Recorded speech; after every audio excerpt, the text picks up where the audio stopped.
വെക്കുന്ന ടൈമിൽ പല നമ്മുടെ ഫാമിലീസിലൊക്കെ പല ആൾക്കാരും വെക്കേണ്ട, ഇത് ഇളനീരിന് മാത്രമേ പറ്റുള്ളൂ, മറ്റു കംപ്ലയിൻസ് ഒക്കെ പറഞ്ഞിരുന്നു, ഇത് കായ് പിടിക്കില്ല അങ്ങനെയൊക്കെ പറഞ്ഞിരുന്നു. പക്ഷേ ഞാൻ എൻ്റെ റിസ്കിൽ ഇതൊരു റബ്ബർ വെച്ച പ്ലോട്ടായിരുന്നു, അത് ഒഴിവാക്കി നമ്മൾ ഗംഗാബോണ്ടം തെങ്ങിൻ തൈകൾ നടുകയാണ് ചെയ്തത്. എത്ര തൈയാണ് ഇവിടെ നട്ടത്? 140 തൈകളാണ്. 140. ഈ 140 തൈകൾ നടുമ്പോൾ അതിൻ്റെതായ 5.5 മീറ്റർ അകലത്തിലാണ് ഇത് തെങ്ങിൻ തൈകൾ നടേണ്ടത്. 5.5 മീറ്റർ അകലത്തിൽ, 5.5-6 മീറ്റർ അകലത്തിൽ എല്ലാ തെങ്ങിൻ തൈകളും ഈ 140 തെങ്ങിൻ തൈകളും നട്ടു. സുഹൃത്തുക്കളെ നമസ്കാരം, ഓർഗാനിക് കേരളത്തിന്റെ പുതിയ വീഡിയോയിലേക്ക് എല്ലാവർക്കും സ്വാഗതം. നമ്മൾ കഴിഞ്ഞ കാലങ്ങൾക്ക് മുമ്പ് ഒരു ഗംഗാബോണ്ടം തെങ്ങുകളെ കുറിച്ചൊരു ഫിലിം ചെയ്തിരുന്നു. അപ്പോൾ ഒരുപാട് ആളുകൾ ഈ ഗംഗാബോണ്ടം കായ്ക്കുന്നില്ല എന്നൊക്കെ പറഞ്ഞിട്ട്, ലൈക്ക് കായ്ച്ചത് ആ വീഡിയോയിൽ കാണിച്ചില്ല എന്ന് പറഞ്ഞിട്ട് ഒരുപാട് കമൻസ് നമുക്ക് വന്നിട്ടുണ്ടായിരുന്നു. അപ്പോൾ നമ്മുടെ ബഹുമാനപ്പെട്ട വ്യൂവേഴ്സിനോട് നമ്മൾ പറഞ്ഞിട്ടുണ്ടായിരുന്നു, ഗംഗാബോണ്ടം കായ്ച്ചു നിൽക്കുന്നത് എവിടെയെങ്കിലും കാണുകയാണെങ്കിൽ നമ്മൾ തീർച്ചയായിട്ടും അത് നിങ്ങളുടെ മുൻപിലേക്ക് എത്തിക്കും എന്നുള്ളത്. അപ്പോൾ നമ്മൾ ഇന്ന് നിൽക്കുന്നത് മലപ്പുറം ജില്ലയിലെ മക്കരപ്പറമ്പിലാണ്. ഇവിടെ സംജിത്ത് ഖാൻ്റെ ഫാമിലാണ് നമ്മൾ നിൽക്കുന്നത്. ഏകദേശം 100ഓളം ഗംഗാബോണ്ടം തൈകളാണ് ഇവിടെ വെച്ചിട്ടുള്ളത്. അതിൽ ഇതപ്പോൾ നിങ്ങൾക്ക് ഞാൻ പറയുമ്പോൾ തന്നെ കാണാം, ഇതൊക്കെ ഗംഗാബോണ്ടം നിറഞ്ഞ് കായ്ച്ചു നിൽക്കുകയാണ്. പപ്പായ ഷേപ്പിലുള്ള മനോഹരമായ ആ തേങ്ങകൾ ആണ് നിങ്ങൾ കാണുന്നത്. അപ്പോൾ നമ്മൾ ഇന്ന് ഈ ഗംഗാബോണ്ടത്തിൻ്റെ പരിചരണം എന്താണ്, എങ്ങനെയാണ് ഈ ഗംഗാബോണ്ടം തൈകൾ എത്ര വിജയകരമായിട്ട് ഇവിടെ ചെയ്തത് എന്നുള്ളതിനെ പറ്റിയിട്ടാണ് നമ്മൾ സംസാരിക്കുന്നത് നമ്മളുടെ വീഡിയോയിൽ. അപ്പോൾ നമുക്ക് വീഡിയോയിലേക്ക് പോവാം. നമുക്ക് ഇതുവരെ തന്ന എല്ലാ സപ്പോർട്ടോടും കൂടെ ഉണ്ടാവുക. നമ്മൾ ഇവിടെ ഇങ്ങനെ ഇപ്പോൾ ഗംഗാബോണ്ടം കായ്ച്ചു നിൽക്കുകയാണ്. ഒരുവിധം എല്ലാ തെങ്ങുകളിലും ഈ കായ്കളുണ്ട്. അപ്പോൾ എത്ര കാലമായി നമ്മളിവിടെ ഇങ്ങനെ ഈ ഗംഗാബോണ്ടം തെങ്ങുകൾ വെച്ചിട്ട്? ഞാൻ 3 വർഷം മുന്നെയാണ് 3.5 വർഷം മുന്നെയാണ് ഗംഗാബോണ്ടത്തിനെ പറ്റി പഠിക്കുന്നതും അറിയുന്നതും ഒക്കെ. അങ്ങനെ ഞാൻ ഫ്ലോറോസോ അഗ്രോ ഗാർഡൻ എന്ന് പറഞ്ഞ പേരാമ്പ്രയുള്ള ഫ്ലോറോസോ അഗ്രോ ഗാർഡനിൽ നിന്ന് ഞാൻ 140ഓളം തെങ്ങിൻ തൈകളാണ് എടുത്തത്. അത് ഞാൻ വെക്കുന്ന ടൈമിൽ പല നമ്മുടെ ഫാമിലീസിലൊക്കെ പല ആൾക്കാരും വെക്കേണ്ട, ഇത് ഇളനീരിന് മാത്രമേ പറ്റുള്ളൂ, മറ്റു കംപ്ലയിൻസ് ഒക്കെ പറഞ്ഞിരുന്നു, ഇത് കായ് പിടിക്കില്ല അങ്ങനെയൊക്കെ പറഞ്ഞിരുന്നു. പക്ഷേ ഞാൻ എൻ്റെ റിസ്കിൽ ഇതൊരു റബ്ബർ വെച്ച പ്ലോട്ടായിരുന്നു, അത് ഒഴിവാക്കി നമ്മൾ ഗംഗാബോണ്ടം തെങ്ങിൻ തൈകൾ നടുകയാണ് ചെയ്തത്. എത്ര തൈയാണ് ഇവിടെ നട്ടത്? 140 തൈകളാണ്. 140. ഈ 140 തൈകൾ നടുമ്പോൾ അതിൻ്റെതായ 5.5 മീറ്റർ അകലത്തിലാണ് ഇത് തെങ്ങിൻ തൈകൾ നടേണ്ടത്. 5.5 മീറ്റർ അകലത്തിൽ, 5.5-6 മീറ്റർ അകലത്തിൽ എല്ലാ തെങ്ങിൻ തൈകളും ഈ 140 തെങ്ങിൻ തൈകളും നട്ടു. എന്നിട്ട് 2 വർഷം കഴിഞ്ഞു. ശരിക്കും പറഞ്ഞിട്ടുണ്ടെങ്കിൽ 1 വർഷവും 11 മാസവും ആയപ്പോൾ കുറച്ച് തെങ്ങുകളിൽ നമുക്ക് കായ് വന്നു തുടങ്ങി. 1 വർഷവും 11 മാസവും ആയപ്പോൾ, 2 വർഷവും 1 മാസവും ആയപ്പോൾ എല്ലാ തെങ്ങുകളിലും ഈ 140 തെങ്ങിൻ തൈകളിലും കായ്കൾ പിടിച്ചിട്ടുണ്ട്. ഇതിപ്പോ 3 വർഷമായ തെങ്ങിൻ തൈ ആണ് ഇപ്പോൾ ഉള്ളത്. ഇതിലൊക്കെ നന്നായിട്ട് തേങ്ങ പിടിച്ചു വരുന്നുണ്ട്. 3 വർഷമായ. ഓക്കെ, ഇത് ശരിക്കും പപ്പായ ഷേപ്പ് തന്നെയാട്ടോ? ഇത് പപ്പായ ഷേപ്പ്. ഇതിന് ചിലർ പപ്പായ തേങ്ങ എന്നും പറയുന്നുണ്ട്, പല സ്ഥലങ്ങളിലും പപ്പായ തേങ്ങ എന്നൊക്കെ പറയുന്നുണ്ട്. പപ്പായന്റെ ഷേപ്പാണ് ഇത്. പൊളിച്ച് കഴിഞ്ഞിട്ടുണ്ടെങ്കിൽ നല്ല റൗണ്ട് ആയിട്ടുള്ള ഷേപ്പാണ് വരുന്നത്. ചകിരി കമ്മിയാണ് വരുന്നത്. ചകിരി കമ്മിയാണ്. പൊളിച്ചു കഴിഞ്ഞാൽ നല്ല റൗണ്ടാണ്. പിന്നെ നമ്മുടെ വീട്ടാവശ്യങ്ങൾക്കും അരക്കാനും വെളിച്ചെണ്ണന്റെ ആവശ്യത്തിനും കണ്ടന്റും ഒക്കെ ഓക്കെയാണ്. അതായത് നമുക്ക് ഇളനീരിനല്ല ആവശ്യത്തിന് ഇത് ഉപയോഗിക്കാം. അതന്നെ, നമ്മുടെ ആവശ്യത്തിന് എല്ലാ ആവശ്യത്തിനും, വീട്ടിലാവശ്യത്തിനും ഇളനീരിന്റെ ആവശ്യത്തിനും ഒക്കെ തൂക്കവും നല്ലതുണ്ട്. നമ്മുടെ നാടൻ തേങ്ങയെ അപേക്ഷിച്ച് തൂക്കം കൂടുതലുണ്ട്. പപ്പായ നമുക്ക് ഇത് കാണുമ്പോൾ നമുക്ക് സൈസ് കമ്മിയാ തോന്നും, പക്ഷെ ചകിരി കമ്മിയായതുകൊണ്ട് റൗണ്ട് ആയിട്ടാണ് തേങ്ങ വരുന്നത് അല്ലേ? സംജിത്ത് ഭായിക്ക് ഇത് വെച്ചപ്പോഴേ ഇത്രയും കാലത്തിന്റെ ഇടയ്ക്ക് നേരിട്ടൊരു പ്രധാന വെല്ലുവിളി എന്താണ് ശരിക്കും? വെല്ലുവിളി പറഞ്ഞിട്ടുണ്ടെങ്കിൽ വേറെ പ്രത്യേകിച്ച് പ്രോബ്ലംസ് ഒന്നും. നല്ല പരിചരണം കൊടുക്കണം. നമ്മൾ പരിചരണം പറയുമ്പോൾ നനയും വളമയും ഒക്കെ കൃത്യസമയത്ത് ജൈവ വളങ്ങൾ തന്നെ ചെയ്താൽ മതി. പക്ഷെ നനയും മസ്റ്റായിട്ട് ചെയ്തിട്ടുണ്ടെങ്കിൽ എന്തായാലും 2 വർഷം കൊണ്ട് കാഴ്ചയാവുന്നു. ഓക്കെ, നമ്മളെ കസ്റ്റമേഴ്സിന് അല്ല നമ്മുടെ വ്യൂവേഴ്സിന് ഒരുപാട് സംശയങ്ങൾ ഉണ്ടായിരുന്ന ഒന്നതായിരുന്നു. അതായത് നമ്മൾ ഈ തെങ്ങ് വെക്കുമ്പോഴേ ഇതിന്റെ കുഴിയെടുക്കുന്ന രീതി, അതൊക്കെ അതിന്റെ കാര്യങ്ങളൊക്കെ 1 മീറ്ററിൽ കുറയാത്ത കുഴിയെടുക്കണം. 1 മീറ്റർ എന്തായാലും വേണം. ചുറ്റളവും വീതിയും 1 മീറ്റർ താഴ്ചയുള്ള, 1 മീറ്റർ കൂടിയതൊരു പ്രോബ്ലം ഇല്ല. അത് ചുറ്റളവില്ല കുഴി എടുത്തിട്ട് അതിലേക്ക് എല്ലുപൊടി, വേപ്പ് പിണ്ണാക്ക്, ചാരം കൂടി മണ്ണും കൂടി മിക്സ് ചെയ്തിട്ട്, ഈ കുഴിയിൽ നിന്ന് എടുത്ത മണ്ണുണ്ടല്ലോ അതും കൂടി മിക്സ് ചെയ്തിട്ട് കുഴീന്റെ പകുതി ഫില്ല് ചെയ്യണം. പകുതി ഫില്ല് ചെയ്യണം. അതിലാണ് നമ്മുടെ നമ്മൾ ഈ തൈ വാങ്ങിയത് നമ്മൾ കവർ പൊട്ടിച്ച് വെക്കേണ്ടത്. ഓക്കെ. അപ്പോൾ എനിക്ക് ചോദിക്കാനുള്ളത്, നമ്മൾ ഇത് വെക്കുമ്പോഴേ ഇപ്പൊ ഷിംജിത് ഭായിയുടെ 140 സംജിത്ത് അല്ലേ, സംജിത്ത് 140 തൈകൾ വെച്ചിട്ടുണ്ടല്ലോ. ഈ 140 തൈകൾ വെക്കുമ്പോഴും ഈ വെക്കുന്ന രീതി ഫസ്റ്റ് അടിവളം ഇത് തന്നെയാണ് കൊടുത്തിട്ടുള്ളത് അല്ലേ? അപ്പൊ നമ്മൾ ഈ വെക്കുന്ന തൈകൾ നമുക്ക് ഏകദേശം എത്ര പ്രായമുള്ളതായിരിക്കണം? 8 മാസമായ തൈകൾ വെച്ചു, ഒരു വർഷം 9 മാസം കൊണ്ട് കായ്ച്ചു, ഒരു വർഷവും 11 മാസം കൊണ്ട് കായ്ച്ചു അല്ലെ? ഒരു മാസത്തെ കുറവ്, 2 വർഷം, ആ ഒരു ഗ്യാപ്പിൽ ഇത് കായ്ച്ചു അല്ലെ? ഇതിന് 2 നേരം നിങ്ങൾ നനയ്ക്കുന്നുണ്ടോ? ഇല്ല, 200 നേരം ഒന്നും നനയ്ക്കുന്നില്ല. വേനൽക്കാലത്ത് 3 ദിവസം കൂടുമ്പോൾ ഒരു നന, അത് ട്രിപ്പാണ് നമ്മൾ കൊടുക്കുന്നത്. 150 തൈ ഉണ്ടായതുകൊണ്ട് ട്രിപ്പ് കൊടുക്കുന്നത്, അതിൽ ഒരു വെള്ളം പാസ് ചെയ്തിട്ട് പോവാണ് ചെയ്യുന്നത്. ഒരു 3 ദിവസം കൂടുമ്പോൾ ഒരു നന, ഒരു അത്യാവശ്യം നന. അങ്ങനെ അതിന് നമ്മള് നല്ല ഈ പൊതയൊക്കെ ഇട്ട് കൊടുക്കും. നമ്മള് ചപ്പും ചവറുകളൊക്കെ നമ്മള് പച്ചിലൊക്കെ ഇതിന്റെ അടിയിൽ കൊടുത്തിട്ട് കൊടുക്കും മഴക്കാലത്ത്, വേനൽക്കാലത്ത്. നമുക്ക് ചോദിക്കാനുള്ളതേ, ഇപ്പൊ സാധാരണ നമ്മുടെ നാട്ടിൻപുറങ്ങളിൽ സാധാ തെങ്ങ്, നമ്മളെ നാടൻ തെങ്ങുകളൊക്കെ ഈ തെങ്ങ് തുരക്കുക എന്നൊക്കെ പറയും നമ്മുടെ നാട്ടിലൊക്കെ. ഇങ്ങനെ സൈഡ് 4 മുറ കൊത്തി മാന്തി വൃത്തിയാക്കിയിട്ട് അതിൽ മരത്തിന്റെ ഇല തോല് ഇടും, എന്നിട്ട് ഇത് തെങ്ങ് തുറന്ന് മൂടുന്നൊരു ഇതുണ്ട്. അങ്ങനെ ഇതിനെന്തെങ്കിലും ചെയ്യേണ്ടതായിട്ട്? അതിന് ഫസ്റ്റ് ടൈമിൽ വേണ്ട, ഇപ്പൊ നമുക്കത് ചെയ്തിട്ടില്ല. നമുക്ക് കുറച്ച് ഭാവിയിൽ അത് ചെയ്യാം, പ്രശ്നമൊന്നുമില്ല. നമ്മളിപ്പോ കുഴി എടുക്കുന്നുണ്ടല്ലോ, അത് കുറച്ച് ഇപ്പൊ 1/2 മീറ്റർ നമുക്ക് ഗ്യാപ്പ് ഉണ്ടല്ലോ. നമ്മൾ ഈ വളമയും കാര്യങ്ങളും ഇടുമ്പോൾ സൈഡ് ഇങ്ങനെ ചെത്തി ഇറക്കി കൊണ്ട് വന്നാൽ മതി. ഇത് നമുക്ക് ഭാവിയിൽ ഒരു തടമായിട്ട് ഇങ്ങനെ കിട്ടും. നമ്മള് എല്ലാ പ്രാവശ്യവും നമ്മളൊരു 4 മാസം കൂടുമ്പോൾ വളമ, ഈ എല്ലുപൊടി വേപ്പുണ്ണാക്ക് മിക്സ് ആയിട്ടുള്ള ജൈവവളങ്ങൾ ഇടുമ്പോൾ അത് 4 മാസം കൂടുമ്പോൾ ഇടുണ്ടോ? ഒരു 4 മാസം കൂടുമ്പോൾ, ഈ കായ്ക്കോളം ഒരു 4 മാസം കൂടുമ്പോൾ ഇടുന്നത് ബെറ്റർ ആണ്.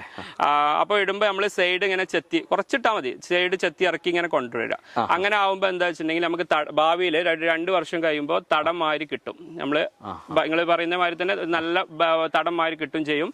നമ്മളൊക്കെ ജൈവവളങ്ങളും ഒക്കെ ആയിട്ട് നമ്മള് ഈ ചുറ്റുഭാഗം നല്ലൊരു കമ്പോസ്റ്റ് ആയിട്ട് മാറും ചെയ്യും അല്ലേ? പ്രധാനമായിട്ട് ഇവയെ നിങ്ങൾക്ക് ഇത് വെച്ചിട്ട് ഇത് വിജയകരമായിട്ടുള്ള ഒരു കർഷകനാണല്ലോ നിങ്ങൾ. അപ്പോ എന്താണ് ഇതിന്റെ ആക്രമണം, ഇത് പ്രശ്നങ്ങൾ, ഇതിന് രോഗങ്ങളൊക്കെ വളരെ കമ്മിയാണ്. നമ്മൾ ശ്രദ്ധിച്ച് നോക്കി നമ്മള് ഒരു പരിചരണം നോർമലായിട്ട് കൊടുക്കുകയാണെങ്കിൽ രോഗങ്ങളൊന്നും വല്ലാതില്ല. നമുക്കിപ്പോ 150 140 തെങ്ങ് തൈ വെച്ചിട്ടും അതിൽ വലിയൊരു പ്രോബ്ലം ഒന്നും നമുക്ക് വന്നിട്ടില്ല, ഒരു പ്രോബ്ലം വന്നിട്ടില്ല. പരിചരണം ഇല്ല, കൊമ്പൻ ജെല്ലി പോലെയുള്ള നമ്മള് രാസവളം കൊടുക്കുന്നുണ്ട്. അതിന്റെ കൂമ്പിൽ ഒഴിച്ചു കൊടുക്കുന്ന വളമകൾ ഇഷ്ടം, കമ്പനി കുറെ കൂമ്പിൽ ഒഴിച്ചു കൊടുക്കുന്ന വളമകൾ വരുന്നുണ്ട്. അത് നമുക്ക് ഈ സാധാരണ ലോക്കല് നമുക്ക് എല്ലാ നമുക്ക് വളമ വിൽക്കുന്ന കടകളിൽ എല്ലാത്തിലും കിട്ടും. അപ്പൊ നമ്മൾ ഇത് വാങ്ങിയിട്ട് തുടക്കം മുതൽ തന്നെ ഒഴിച്ചു കൊടുത്താൽ മതി. അതൊരു 1 വർഷം കഴിഞ്ഞതിന് ശേഷം ഒഴിച്ചു കൊടുത്താൽ മതി. തെങ്ങ് വെച്ച് 1 വർഷം കഴിഞ്ഞതിന് ശേഷം ഒഴിച്ചു കൊടുത്താൽ മതി. ഉണ്ടെങ്കിൽ ഒന്നിൽ വരികയാണെങ്കിൽ ഒഴിച്ചു കൊടുക്കുക, അപ്പൊ പിന്നെ എല്ലാത്തിലും ഒഴിച്ചു കൊടുത്താൽ മതി. ആക്രമണമൊക്കെ നമുക്ക് വളരെ കമ്മിയാണ്. ഒന്നുകൂടി പരിചരണം ഉണ്ടായതുകൊണ്ടാവും ആക്രമണമൊക്കെ വളരെ കമ്മിയാണ് അല്ലേ? ഇപ്പൊ ഈ പറഞ്ഞല്ലോ ഇത്തരം കാര്യങ്ങളൊക്കെ ചെയ്തിട്ട് ഇപ്പൊ ഇവിടെ നമുക്ക് ഇവിടെ കായ്ച്ചു നിൽക്കുന്നുണ്ട്. നമ്മളുടെ വിളവെടുപ്പ് ഇവിടെ അങ്ങനെ നടന്നിട്ടുണ്ടോ? വിളവെടുത്തുണ്ട്. വീട്ടിലെ ആവശ്യങ്ങൾക്കുള്ള എല്ലാ തേങ്ങയും നമ്മള് അരക്കാനുള്ളതൊക്കെ ഇവിടെ തന്നെയാണ് എടുക്കുന്നത്. ഇപ്പൊ 3 വർഷമായ തെങ്ങുമെന്നൊക്കെ ഇടയ്ക്ക് ഓരോ 1, 2, 3 അങ്ങനെ ആയിട്ട് ഇപ്പൊ കിട്ടി തുടങ്ങിയിട്ടുണ്ട് അല്ലേ? അപ്പോ നിങ്ങൾ എന്ന കർഷകനെ ബേസ് ചെയ്തിട്ട് നോക്കുമ്പോൾ ഇത് വിജയകരമായ ഒരു കാര്യമാണ് അല്ലേ? എനിക്ക് നല്ല സന്തോഷമാണ്. എന്താ, ഞാൻ ആദ്യം പറഞ്ഞ പോലെ തന്നെ നമ്മളെ ഫാമിലിയിലെ ഒക്കെ എല്ലാവരും നല്ല സപ്പോർട്ട് അല്ലായിരുന്നു ആദ്യം.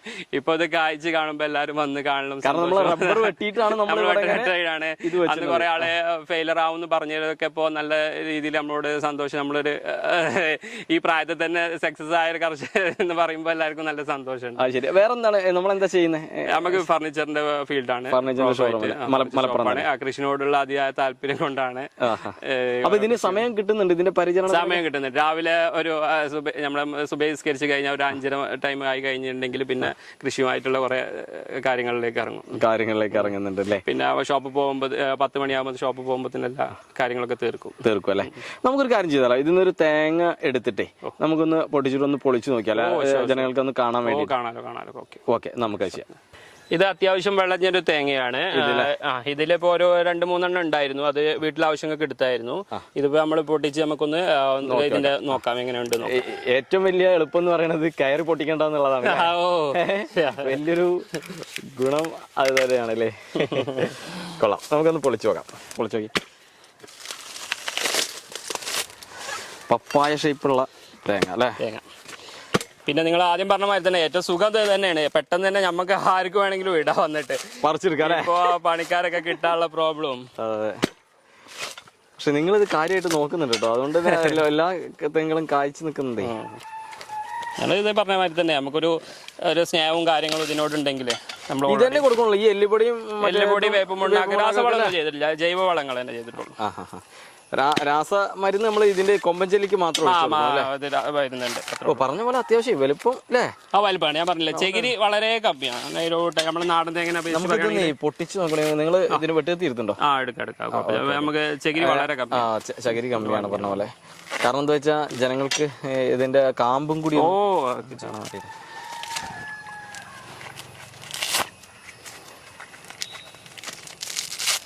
നിങ്ങൾ കണ്ടില്ലേ, ഇതാണ് ചകിരി വളരെ കമ്മിയാണ്. തേങ്ങന്റെ സൈസ് നല്ല വലിപ്പമുണ്ട് കേട്ടോ, നല്ല കൂടുതലാണ്. വെയിറ്റും നല്ല വെയിറ്റ് ഉണ്ട്. നമ്മുടെ നാടൻ തേങ്ങനെ അപേക്ഷിച്ച് നല്ല വെയിറ്റ് ആണ് വരുന്നത്. നല്ല തേങ്ങയാണോ അല്ലേ? അത്യാവശ്യം നല്ല നാടൻ തേങ്ങന്റെ കൂടുതൽ എന്ന് വേണമെങ്കിൽ പറയാം. സൈസ് കൂടുതലാണ്. തേങ്ങയുടെ വലിപ്പം അത്ര പ്രതീക്ഷ. അതെ, ഈ തേങ്ങ കാണുമ്പോൾ എല്ലാവരും പറയുന്ന കാര്യം തന്നെയാണ്, ഇത് ചെറിയ തേങ്ങയാണ് എന്ന് പറയും. പക്ഷെ പൊളിച്ചു കഴിഞ്ഞാൽ പക്ക നല്ല വലിപ്പമുണ്ട്. റൗണ്ട് ഷേപ്പ് ആയിട്ടാണ്, പപ്പായ ഷേപ്പ് ഒന്നുമല്ല, റൗണ്ട് ഷേപ്പ് ആയിട്ടാണ് ഉള്ളിലെ തേങ്ങ വരുന്നത്. തേങ്ങ അല്ലേ? നമുക്കിന്ന് പൊട്ടിച്ചു നോക്കിയാലോ? ഓക്കെ, പൊട്ടിച്ചു നോക്കാലോ. ഓ, അത്യാവശ്യം വെള്ളമുണ്ട്. ഇതാണ് ലൈവാണ് കേട്ടോ, നമ്മുടെ ഗംഗാബോണ്ടം തെങ്ങ്. ഇതാ കാമ്പ് കൂടെ നല്ല കട്ടിയുള്ള കാമ്പാണ് അല്ലേ? നല്ല കട്ടിയുള്ള കാമ്പാണ്. ചിരണ്ടി കഴിഞ്ഞാലൊക്കെ നമുക്ക് മൂന്നെണ്ണം വെച്ച 1 കിലോക്ക് മുകളിൽ പോയി. ഉണ്ട് 3എണ്ണം വെച്ചാൽ എന്തായാലും 1 കിലോന്റെ മുകളിൽ പോകും. 1,300 1,400 ഒക്കെ റേഞ്ചിലേക്ക് വരുന്നുണ്ട്. കൊള്ളാം. നല്ല ചിരണ്ടിയാലും വെളിച്ചെണ്ണ കണ്ടന്റും ഒക്കെ നല്ല കൂടുതലുണ്ട്.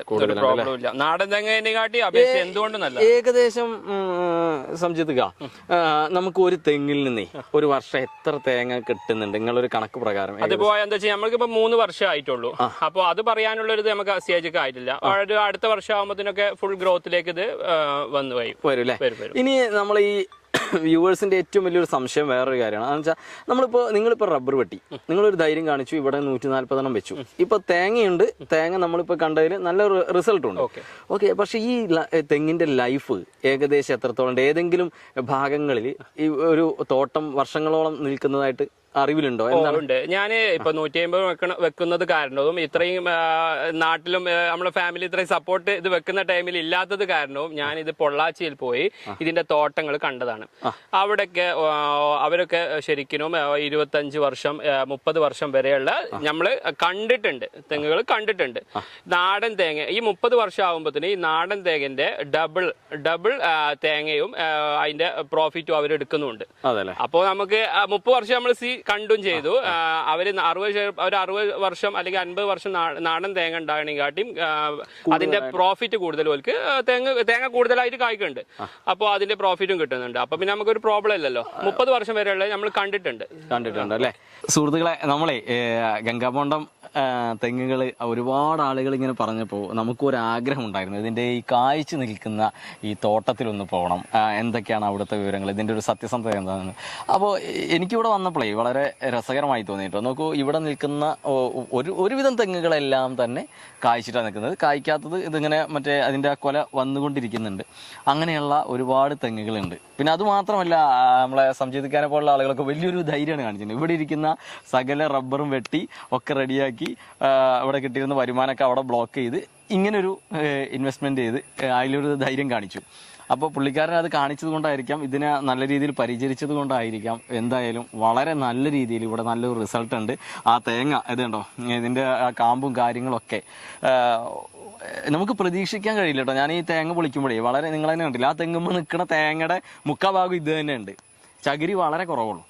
അപ്പോൾ എന്തായാലും ഇവിടെ വന്നതിൽ സന്തോഷം. നമുക്ക് ഇങ്ങനെ ഒരു അവസരം തന്ന് ഇത് ഈ ഗംഗാബോണ്ടത്തിൻ്റെ റിസൾട്ട് കാണിച്ചു തന്ന് നമ്മുടെ വ്യൂവേഴ്സിൻ്റെ ഇടയിലേക്ക് എത്തിക്കാൻ കഴിഞ്ഞതിനും സംജിത്തിക്കോട് ഒരുപാട് നന്ദി പറയുകയാണ്. എന്തായാലും നമുക്ക് ഒട്ടും വൈകാതെ അടുത്തൊരു വീഡിയോയിൽ കാണാം. അപ്പോൾ ഇതുവരെ തന്ന എല്ലാ സപ്പോർട്ടോടും കൂടി നമ്മുടെ കൂടെ ഉണ്ടാകും.